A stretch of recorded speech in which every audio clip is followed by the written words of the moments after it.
what's up guys? Ayan yung friend ko guys, si Vanessa. Ipakita mo yung sting natin. Wala na, ubos ko na. Okay. Ito yung sa akin. So, ano guys, galing kami ng Mount Lad.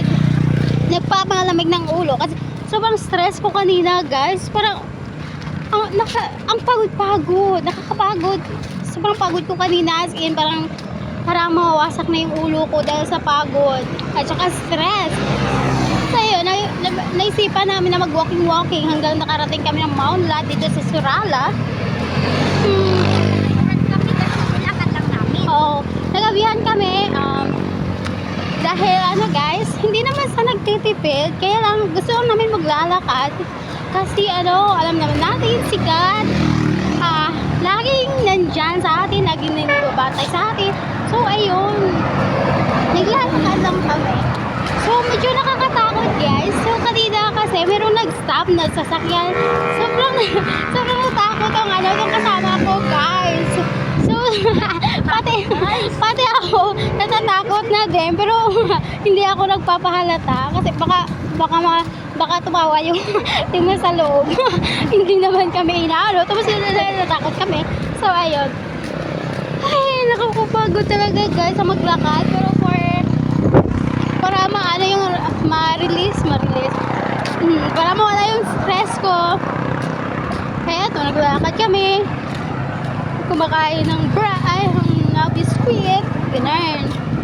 So kung makikita nyo guys sa yung sasakyan, ayan, ito yung Surala Water District. Look, 0917 895 2050 smart.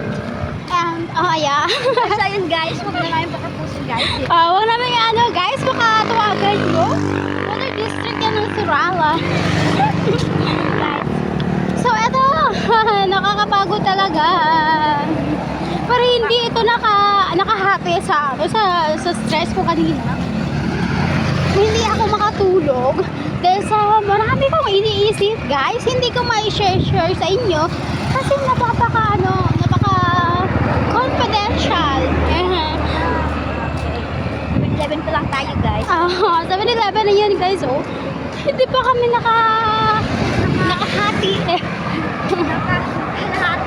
Nakakalahati. Oh, ayun. Ay, nako guys, ang buhay ng tao ay sobrang nakakapagod. So ito, ano pa sasabi mo? Nakakapagod. Ako din, nakakapagod. So ayun lang guys, update lang muna tayo kasi ayun ang dilim guys. Pero marami namang mga sasakyan, umiilaw. Kasi wala pa yung sa daan, wala pa yung mga light. Doon pa, malapit pa sa amin. Pero hindi kami natatakot.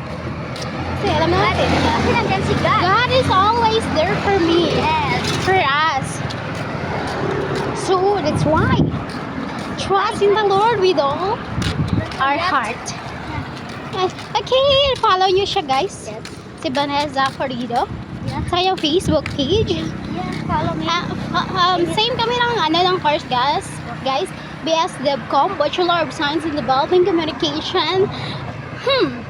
Ayun guys. So ayun, hanggang dito na lang tayo. At ito, ang inyong Vlogger. ang inyong kababayan na pinapawisan. Goodbye, good night. Good evening, I mean. Nilatayin pa kami ng sasakyan.